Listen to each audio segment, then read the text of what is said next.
Feeding the homeless, affordable medicine, and easy-to-use Gascon design, starting a small business to meet the needs of one's community, borderless, permissionless PP electronic payments. These are all simple, practical activities and tools that can be leveraged in decentralized fashion to benefit human societies immensely. So why do we see governments consistently and violently standing against such progress? One of the latest instances of this suffocation is found in Germany's shutting down of non-licensed Bitcoin apes.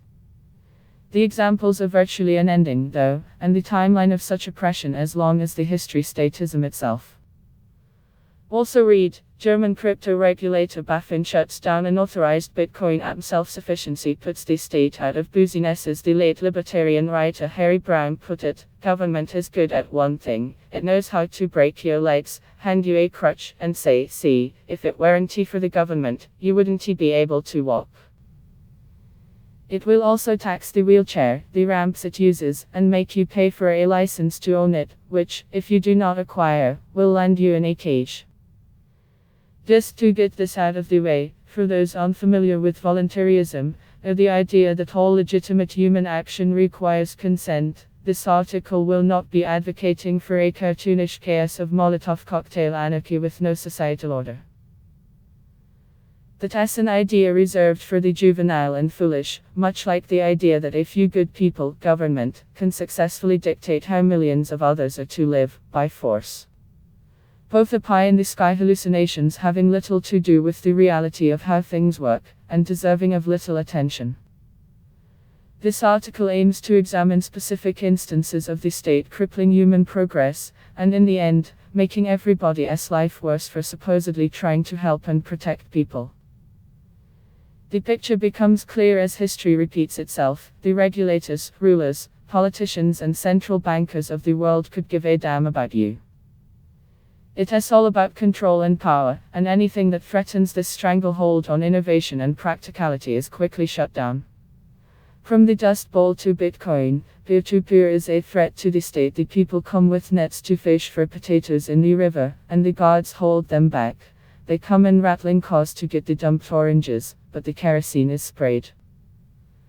And they stand still and watch the potatoes float by, listen to the screaming pigs being killed in a ditch and covered with quicklime, watch the mountains of oranges slop down to a putrefying ooze, and in the eyes of the people there is a failure, and in the eyes of the hungry there is a growing wrath.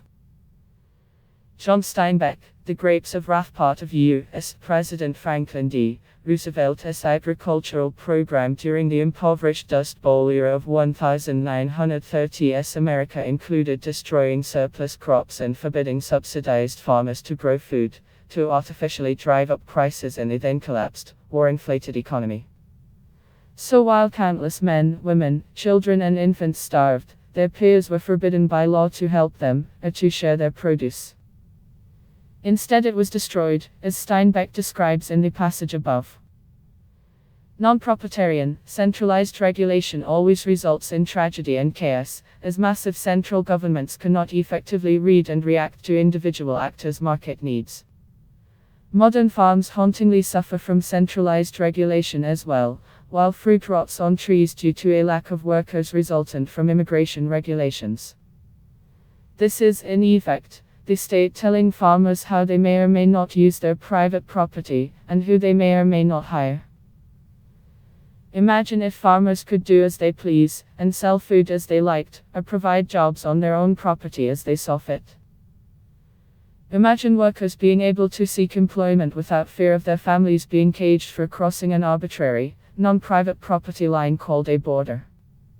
But that would be decentralized chaos. Decentralized chaos was also founder of the non-profit Love Thy Neighbor, Arnold Abbott, who was an elderly man over 90 when arrested by Florida police for feeding the homeless. In fact, he had been arrested multiple times for taking direct, peer-to-peer action to voluntarily help less fortunate members of his community. Arnold Abbott of nonprofit organization Love Thy Neighbor was arrested by police multiple times for feeding homeless individuals in his community. As economist Jeffrey Tucker writes in his excellent article, How Government Wrecked the Gascon, these days, government is always open to a misery-making suggestion. The notion that public policy would somehow make life better is a relic of. You can read full post on cryptofans. News, link available in text below.